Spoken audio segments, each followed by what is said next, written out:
అస్తమయం. మహారాష్ట్ర ఎన్నికల్లో కాంగ్రెస్ ఘోర పరాజయం. 102 స్థానాల్లో పోటీ చేస్తే గెలిచింది 16 స్థానాల్లోనే. మహారాష్ట్రలో పనిచేయని గ్యారంటీల మంత్రం.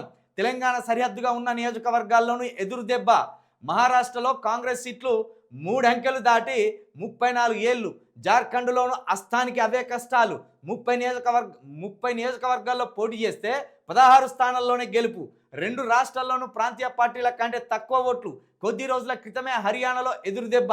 కాశ్మీర్లో 32 సెగ్మెంట్లో పోటీ చేస్తే 6 చోట్ల గెలుపు.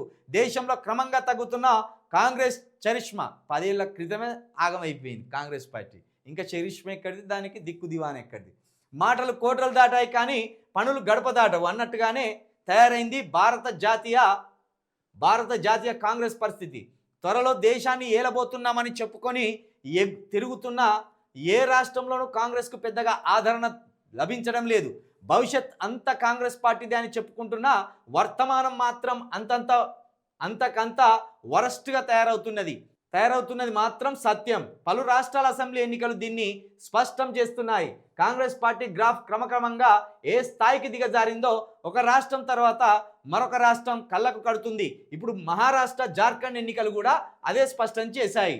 మొత్తానికి అస్తమయం అంటే రాష్ట్రాల వారిగా ఇప్పుడు ఇక్కడ చూసుకుంటే ఆంధ్రప్రదేశ్లో 0, తమిళనాడులో 0, కేరళలో 0, కర్ణాటకలో అంతంత మాత్రమే. తెలంగాణలో ఏందంటే ఈ దొంగలంతా కలిసి 6 గ్యారంటీలను నమ్మించి ఇక్కడ అధికారంలో కొంచెం కేసీఆర్ తగ్గించుకున్నా ఇక్కడ మరొకసారి కేసీఆర్ హైడ్రిక్ కొట్టేటోడు. కానీ అది ఆయనేమో తగ్గించుకోలేదు, వీళ్ళేమో హామీల పేరుతోటి ప్రజలను ఆలోచించలేని స్థితిలో వీళ్ళేసింది. మొత్తానికి ఇక్కడ మహారాష్ట్రలో అస్తమయం అయిపోయింది. ఇక తెలంగాణలో వచ్చేసరికి అసలు మొత్తమే మాయమైపోతుంది.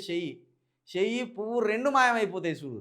ఒకవేళ ఇప్పటికిప్పుడు వీళ్ళు నిజంగా మేము అభివృద్ధి చేసినాం అంటున్నారు కదా, ఏడాది పాలన మీద రివ్యూ పెట్టి కనుక మా పాలన బాగున్నదా అని ఇప్పటికిప్పుడు ఎన్నికలు పెడితే కాంగ్రెస్ పార్టీ చెయ్యిని తొక్కి నాశనం చేస్తారు మన ప్రజలు. అంత మట మీద ఉన్నారు. కాబట్టి 34 ఏళ్లలో కనీసము డబుల్ డిజిట్ కూడా 3 అంకెలు కూడా దాటలేదట కాంగ్రెస్ పార్టీ మహారాష్ట్రలో.